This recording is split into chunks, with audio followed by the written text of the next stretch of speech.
Assalamu alaikum, my brothers and sisters. Let me begin with a question that cuts straight to the heart. Have you ever reached a point where you said to yourself, I've tried everything and nothing is working? You pray, you think, you plan, you struggle, yet the burden doesn't lift. The nights feel heavier than the days, and even hope feels tired. If that describes you, then stay with me. Don't rush. Don't scroll away.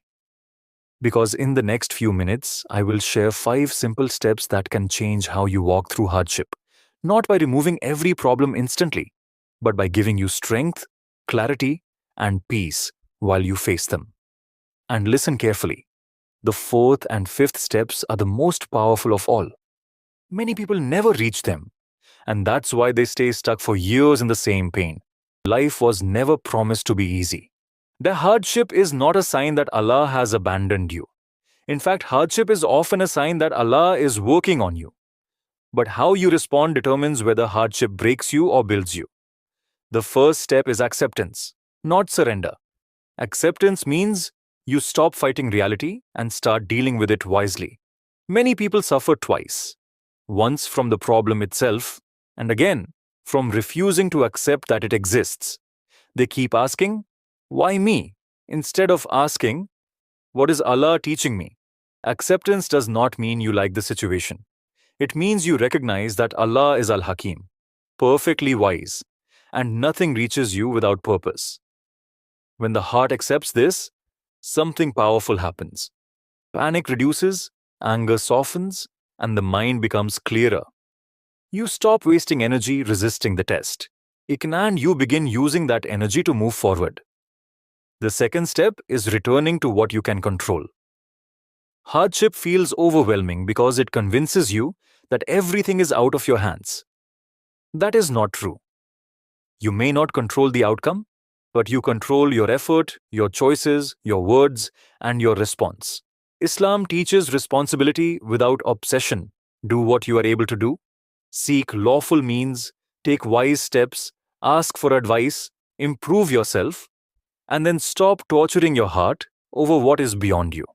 When a believer focuses on effort instead of outcome, anxiety decreases and confidence returns. The third step is protecting your inner dialogue. This step is subtle but dangerous if ignored. Many people destroy themselves not with their problems, but with the way they speak to themselves. I'm a failure. It will never work. Allah has forgotten me. These thoughts quietly poison iman and mental strength. A believer trains the tongue and the heart to speak differently. You don't deny pain, but you speak hope into it. You remind yourself that Allah sees you. You remind yourself that relief can come from places you never imagined. This shift alone can restore emotional balance and keep you moving instead of collapsing. Now listen carefully, my brothers and sisters, because this is where most people stop, and this is why most people remain stuck. The fourth step is sincere connection with Allah during hardship, not after it. Many people say, when things get better, I'll be closer to Allah. But the believer says, because things are hard, I will be closer to Allah. Hardship is not the time to reduce worship. It is the time to deepen it. This does not mean exhausting yourself.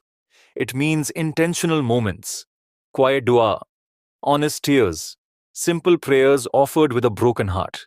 A heart that turns to Allah in weakness becomes stronger than a heart that turns away in comfort. And here is the secret. When you rely on Allah sincerely, even before the problem changes, you change. Fear loses its grip. Hope becomes steady. The heart finds rest even while the storm continues. Now comes the fifth and most amazing step. The one almost no one practices correctly. It is learning to trust Allah's timing more than your own understanding. We love immediate relief. We hate waiting. But delay does not mean denial. Sometimes Allah delays because He is preparing you for a version of relief you are not ready to carry yet. If relief came too early, it might destroy you instead of saving you. Trusting Allah's timing does not mean passive waiting. It means active patience, continuing to do good, continuing to hope, continuing to walk forward even when the path is unclear. This type of trust transforms hardship into elevation. My brothers and sisters, these 5 steps are simple, but they are not shallow. Acceptance, responsible effort, healthy inner dialogue, deep connection with Allah, and complete trust in His timing. If you live by these, hardship may still visit you, but it will no longer own you. And one day, you will look back and realize the difficulty you feared was the doorway to strength you never imagined.